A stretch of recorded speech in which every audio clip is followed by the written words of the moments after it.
चला तर मग आज बनवूया साबुदाणा खिचडी। लहानपणापासूनच ना प्रत्येकाची साबुदाणा खिचडी हा एकदम जिव्हाळ्याचा प्रश्न असतो। लहानपणी आईचा जेव्हा उपवास असायचा तेव्हा ती ना उपवासासाठी साबुदाण्याची खिचडी करायची आणि आम्ही सगळे भावंड वाट बघायचो की कधी आम्हाला त्यातला एक वाटा मिळेल आणि मग आम्ही तो खाईल।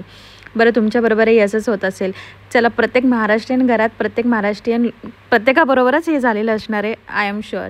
तर आज आपण बनवूया साबुदाण्याची खिचडी। अगदी सुटसुटीत, झटपट आणि एकदम टेस्टी बनेल। अजिबात चिकट चिवट होणार नाही। त्यासाठी ना मी बटाटा असा मोठा मोठा कट करून घेतलेला आहे। तुम्ही तुमच्या आवडीप्रमाणे तो कट करून घेऊ शकता। वाफवला जर बटाटा आधी उकडून घेतला तर खिचडी बऱ्यापैकी चिवट होते, त्यामुळे मी असंच कट करून घेते। उपवासाला आता शेंगदाण्याचं तेल चालतं, त्यामुळे मी यामध्ये शेंगदाण्याचं तेल ॲड केलेलं आहे कढईमध्ये आणि थोडेसे जिरे टाकलेले आहेत। बरं जिरे आता काही ठिकाणी चालतात, काही ठिकाणी नाही चालत, हा एक मोठा गंभीर प्रश्न आहे, तर तुम्ही तुमच्या चॉईसप्रमाणे ॲड करू शकता।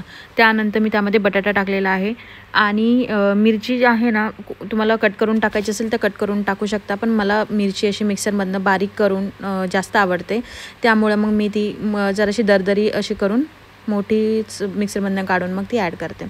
आता बटाटा हा थोडा 30-40% वाफला आहे। त्यानंतर यामध्ये मिरची ॲड करायची आहे। स्टार्टिंगलाच मिरची ॲड कराल तर मिरची करपून जाईल आणि मग बटाटा वाफणार नाही, तर त्यामुळे बटाटा जेव्हा थोडंसं शिजत आला आहे, वाफत आला आहे, तेव्हाच मिरची ॲड करायची आणि मग झाकण ठेवून मिरची आणि बटाटा सोबत वाफून घ्यायचं आहे। मीठ आपण आधीच टाकलेलं आहे, त्यामुळे मग याची चव मस्त लागते। मीठ जर तुम्ही शेवटी टाकाल तर मग बटाट्याला मीठ लागत नाही आणि साबुदाण्याच्या खिचडीला मीठ लागतं। आता त्यानंतर आपण जेव्हा बटाटा तुमचा चांगला शिजलेला आहे त्यामध्ये साबुदाणा ॲड करणार आहे आणि मग साबुदाणा चांगला मिक्स करून घ्या, जेणेकरून पूर्ण बटाटा, मिरची, साबुदाण्याला लागेल मीठ आणि सगळं एकजीव होईल। आणि मग त्याला वाफ देण्यासाठी झाकण ठेवून एक वाफ काढून घ्या। आता मी शेंगदाणे जे आहे ते असे थोडेसे मोठे मोठे चालू बंद करून मिक्सर मोठं कूट करून घेतलेलं आहे। अगदी बारीक कूट छान नाही लागत, तर तसं करून घ्या। आणि हे बा ऊन किती छान येतं माझ्या घरामध्ये। आता पुन्हा झाकण काढून मस्तपैकी ह्याला मिक्स करून घ्या आणि त्यानंतर एक वाफ काढून घ्या। टिप ही आहे की शेंगदाण्याचं कूट जेव्हा साबुदाण्याची खिचडी 50-60% शिजलेली आहे तेव्हाच टाका। तुम्ही स्टार्टिंगलाच टाकाल तर ती चिकट होते। आणि त्यानंतर कूट टाकल्यानंतर मी थोडीशी साखर टाकलेली आहे आणि चवीप्रमाणे मीठ थोडंसं ॲड केलेलं आहे। आपण स्टार्टिंगलाही मीठ ॲड केलं आहे, त्यामुळे थोडंसं बघूनच मीठ चेक करूनच टाका। आणि त्यानंतर हे छानपैकी मिक्स करून घ्या आणि वाफ द्या।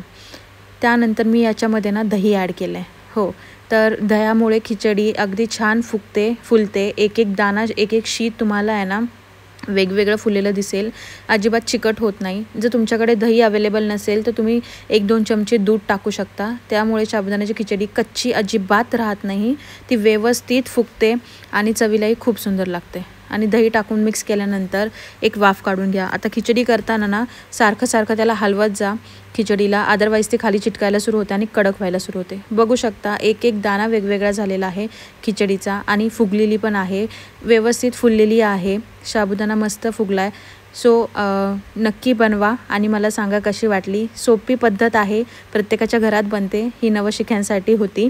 आणि चॅनलला सबस्क्राईब करायला अजिबात विसरू नका। तोपर्यंत एन्जॉय